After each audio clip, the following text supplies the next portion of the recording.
اب Ehud Barack اور ابھی کے جو وزیر اعظم ہیں بنیامین نیتن یاہو، یہ فرماتے ہیں کہ اب ہمارا ایران کے نیوکلیئر ڈیزائن یا نیوکلیئر پروگرام کے ساتھ نبردازماں ہونا اکیلے پاسبل نہیں ہے، اس لیے دنیا ہمارے ساتھ چلے.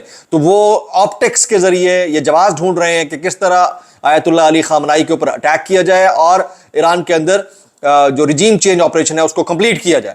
تو لے تو ہے نہیں ایران والے، یہ تو ہر ملک تو ایک طرح کا نہیں ہوتا، لے تو ہے نہیں، تو انہوں نے ان کو تن کے رکھا ہوا ہے. بڑا سے بڑا یونیفارم، ایک 90 سال 95 سال کا بابا آیت اللہ علی خامنائی محترم، وہ اگر یونیفارم پہن لیں تو بات ہی ختم ہو گئی بھائی. اور کہیں پر کوئی بجٹ بڑھانے کی بات نہیں کی، کہیں پر یہ نہیں کہا کہ ہمیں اتنا پیسہ چاہیے، عوام سارا بجٹ ٹیکسز ہمیں دیں اور ہم نے یہ کر دینا ہے وہ کر دینا ہے. یہ آپ مانیں، اس بات کو آپ مانیں گے. تو ایران کا جو اسرائیل پر بڑا حملہ ہے اس میں ایرانی میزائلوں نے رافیل ملٹری کمپنی کو نشانہ بنا کر تباہ کر دیا. یہ ان کا ایک جنگی ہتھیار بنانے کا ایک ادارہ ہے، اس کو تباہ کیا ہے. ایران نے اسرائیل کے گیس کے ذخیرے پر بھی میزائل دے مارا. ایران نے باقاعدہ جنگ کا اعلان کر دیا ہے اور اسرائیلی عوام فوری طور پر رہائشی علاقوں کو خالی کر دیں، ایسا اسرائیلی ترجمان نے کہا ہے. اور اسرائیل میں رافیل نامی اسلحہ فیکٹری کو تباہ کیا گیا ہے.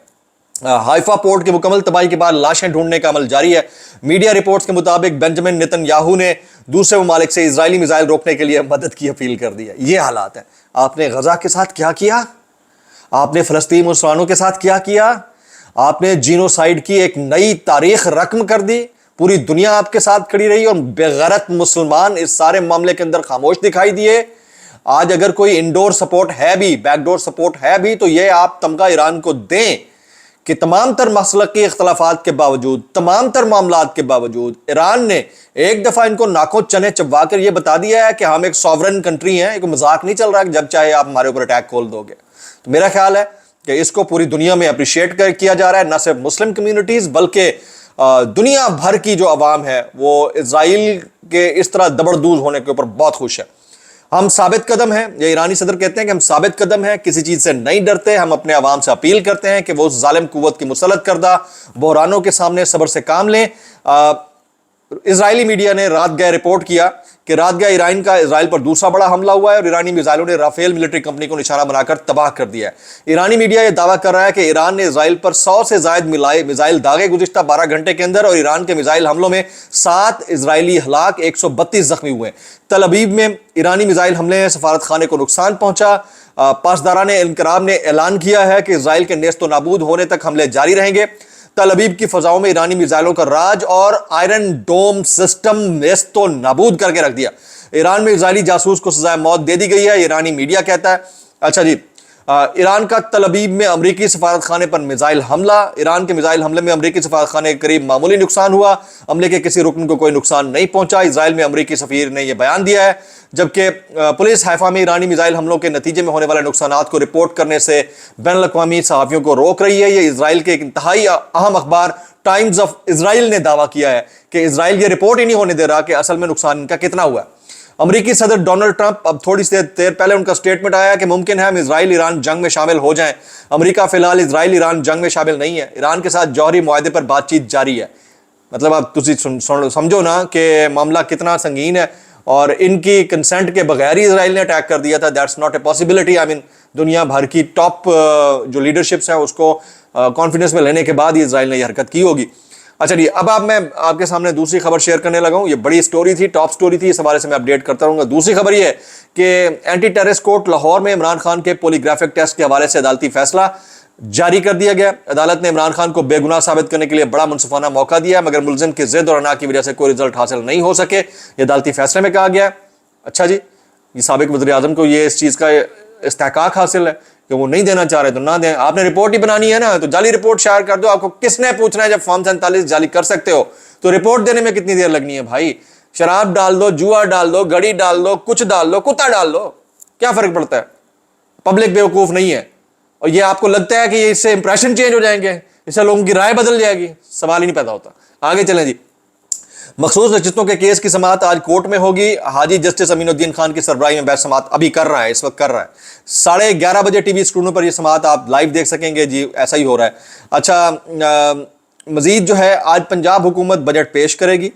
لاہور ہائی کورٹ میں 9 مئی کے کیسز میں عمران خان کی ضمانت سے متعلق سماعت آج ہو رہی ہے. اچھا، ابھی ایک اور میں بڑی ڈیولپمنٹ آپ کو بتا دیتا ہوں کہ فوجی فرٹیلائزر نے پاکستان انٹرنیشنل ایئر لائن کی خریداری میں دلچسپی کا اظہار کیا. یہ آج کی ٹاپ لیڈ ہے. تو دلچسپی کیا سر, آپ دے ہی دیتے, مطلب کیا فرق پڑتا ہے یار, ایک اچھا ادارہ چل جائے گا. یہ حالت دیکھیں ادارے کی کیا ہو رہی ہے, چلو کم از کم چل تو جائے گا یار, ایٹ لیسٹ چلنا تو شروع کرے گا نا. وائرل بیانات جی میں آپ کے سامنے شیئر کرنے لگا ہوں اس ڈسکلیمر کے ساتھ. اگر آپ کو میری بات بری لگتی ہے تو معذرت, زیادہ بری لگتی ہے تو انتہائی معذرت, اور زیادہ بری لگتی ہے تو سانو کی کیسے کر لیتے ہو یار. یہ حسن نثار صاحب, یہ جب بھی مارتے ہیں منہ پہ کھینچ کے چپیڑ مارتے ہیں. ہمارے استاد ہیں بڑے محترم, کیا بات ہے ان کی حسن صاحب کی. سنیے ذرا, پاکستان کا نیا نام ہونا چاہیے اشرافیہ جمہوریہ ٹیکسستان. اشرافیہ جمہوریہ ٹیکسستان. آدم خور بجٹ ہوگا تو آدم خود نظام آئے گا. آدم خور بجٹ ہوگا تو آدم خور نظام آئے گا. ہم بے شرم لوگ ہیں, پڑے ہیں اپنے گھروں میں, کوئی احتجاج نہیں ہے. یہ ڈیسنسٹائزڈ قسم کی نیشن ہے. پہلے آپ انگلی کاٹ دو گے, پھر بازو کاٹ دو گے, پھر آپ یہاں تک کاٹ دو گے, پھر دوسری انگلی, دوسرا بازو, پورا ایک پاؤں دوسرا پاؤں. آپ فکر نہیں ہے, اچھا ساتھ تو والی ہے. یہ پرابلم ہے, یہ اس کی طرف نشاندہی کر رہے ہیں. وہ کہتے ہیں جو کچھ ان کے ساتھ ہو رہا ہے یہ بہت کم ہے, اور دیکھنا آنے والے دنوں میں ان کے ساتھ ہوتا کیا ہے. جی آپ لگواؤ اپنے اوپر ٹیکسز جتنے لگوانے. یہ ارشاد بھٹی صاحب کے شو میں کاکڑ صاحب جو ہے نا, ان سے بات کی انہوں نے, تو انہوں نے کہا اگر میں اپنے منہ سے اپنی صفات بیان کرنا شروع کو شاید میں آپ کو جوکر لگوں گا. میرے اس کمنٹ کے بعد بہت سے لوگ کہہ رہے ہوں گے کہ جوکر تو آپ ہیں. ہمارے ہاں بدقسمتی سے یہ معاملات چل رہے ہیں. بھائی جان آپ حرکتیں ایسی کرتے ہیں تو جوکر تو لگیں گے, معذرت کے ساتھ. وجاہت سعید خان نے ٹھیک نام رکھا ہے آپ کا. اچھا جی, اب میں آ جاتا ہوں. یہ حمزہ علی عباسی صاحب منصور علی خان کے شو میں بیٹھے ہوئے ہیں. یہ کیا فرماتے ہیں سنیے گا. وہ کہتے ہیں 9 مئی غلط تھا, لانگ مارچ نہیں ہونے چاہیے. 2014 کا بھی لانگ مارچ نہیں ہونا چاہیے تھا. سیاست میں حق اور باطل کے مارکے نہیں ہوتے, یا صحیح اور غلط کی جنگ نہیں ہوتی. سیاست میں ایسا نہیں ہوتا. ایجیٹیشن نہیں ہونی چاہیے. خان صاحب کی نون لیگ کے خلاف کنفرنٹیشن غلط تھی. حمزہ علی عباسی. خان صاحب نے بھی پتہ نہیں کیسے کیسے انمول رتنوں کو جو ہے نا, بے تکے لوگوں کو امپورٹنس دی تھی. اور ان کی اوقات ہی ہے جن کو بیسک سے اپنی ایکٹنگ کی بیسک سینس کا نہیں پتا, وہ سیاست کے اوپر کامنٹ کر رہا ہے. ٹھیک ہے, آپ حق اور باطل کی بات کیسے نہیں کر رہے بھائی؟ تو شیر و شکر ہو جائے سارے کرپٹس. یہی تو ڈسٹنکشن ہوتی ہے آپ کے پاس کہ آپ دوسرے سے مختلف ہو. لیکن آپ نے کامنٹ کرنا ہے, کامنٹ برائے کامنٹ, تو پھر کیا ہی بات ہے بھائی.